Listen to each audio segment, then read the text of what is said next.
Okey, seterusnya kita ada bab 13. Okey, etika perniagaan ianya merujuk kepada perlakuan peniaga semasa menjalankan aktiviti perniagaan. Contohnya, dia kena jual produk pada harga berpatutan, bagi barang yang elok. Etika kerja pula ianya merujuk kepada tindakan etika pegawai organisasi, mematuhi budaya organisasi yang telah ditetapkan oleh pengurusan atasan. Okey, contohnya kalau macam doktor. Doktor dia ada etika dia untuk merahsiakan rahsia-rahsia pesakit. Dilema etika pula ianya merujuk kepada keadaan yang memaksa orang untuk mengenal pasti tindakan yang betul ataupun salah apabila bercanggah dengan nilai-nilai moral. Senang cerita, senang cerita macam kes 1MDB dekat Malaysia. Masa tu ramai auditor nak report kes tu dekat kerajaan dan ramailah auditor nak reveal kes tu. Tapi masa tu ramai auditor tak buat sebab siapa je yang reveal kes 1MDB masa tu akan dipenjara. Inilah maksud dia dilema etika. Okey, jenis pendekatan tindakan beretika pula saya pakai akronim QUEH.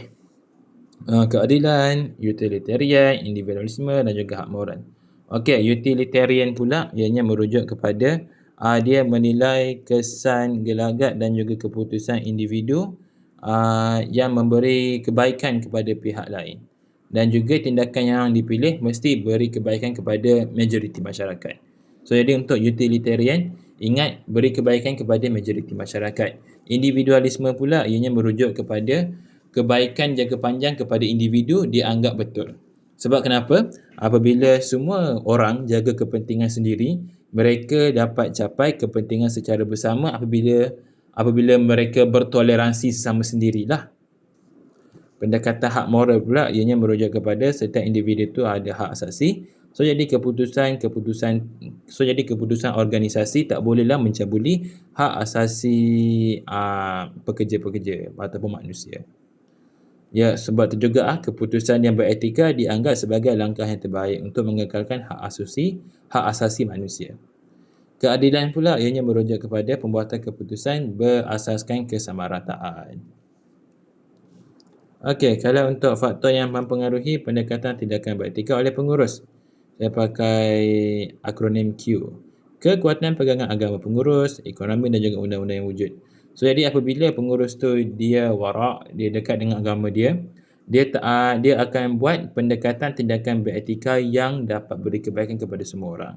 Ekonomi pula, apabila syarikat itu dia dapat banyak keuntungan, sudah tentulah pendekatan tindakan beretika dia akan beri insentif kepada pekerja dia ataupun dia akan jual barang yang elok kepada pelanggan.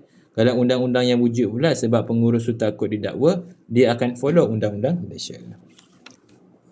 Okey, faktor mempengaruhi pilihan pendekatan tindakan beretika oleh organisasi MBK. Matlamat organisasi, budaya kerja organisasi dan juga keuntungan organisasi.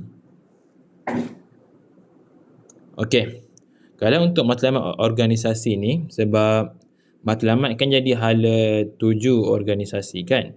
So, jadi maksudnya setiap keputusan yang dibuat oleh pegawai-pegawai organisasi itu tak boleh bercanggah dengan matlamat organisasi. Sebab tu juga pihak pengurusan sebab tu juga matlamat organisasi jadi faktor mempengaruhi organisasi pilih pendekatan tindakan beretika sebab pihak pengurusan kena patuhi matlamat organisasi.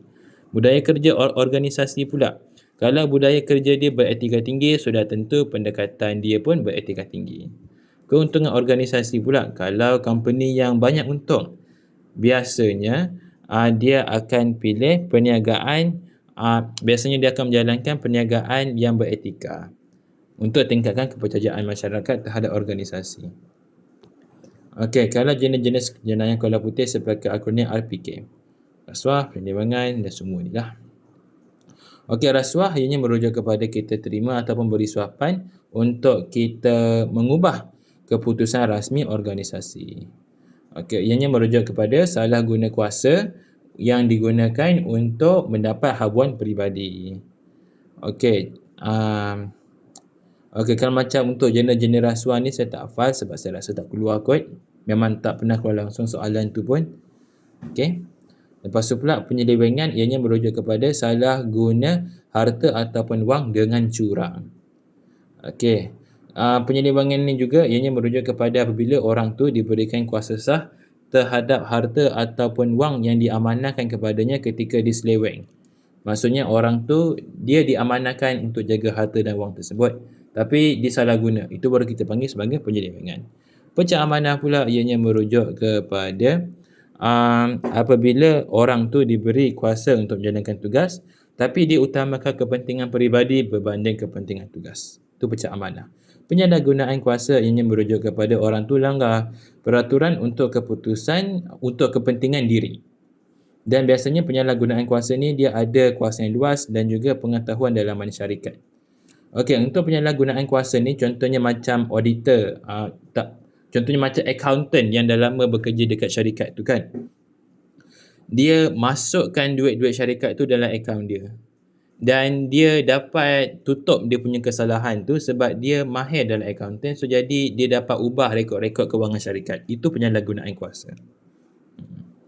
Kalau konflik kepentingan ni pula, ianya merujuk kepada kepentingan peribadi ni, dia clash dengan kepentingan organisasi yang dapat menjejaskan keputusan kerja. Okey. So, jadi sebagai contohnya kan, kalau pihak pengurus ataupun pihak pengarah, dia lebih mengutamakan faedah kepada keluarga sendiri ataupun kepada kenalan sendiri dalam membuat keputusan syarikat. Itulah konflik kepentingan. Conflict of interest. Okey, so jadi tanggungjawab sosial ianya merujuk kepada kewajipan pihak pengurus untuk membuat keputusan dan mengambil tindakan menjaga kepentingan masyarakat dan organisasi. Okey. Pihak berkepentingan primer merujuk kepada pihak yang ada kepentingan langsung dan boleh mempengaruhi mempengaruhi perniagaan. Tapi pihak berkepentingan sekunder pula merujuk kepada pihak yang ada kepentingan tak langsung dan kurang mempengaruhi perniagaan. Senang cerita, primer pihak dalaman, pihak sekunder merujuk kepada pihak luaran. Okey, terima kasih.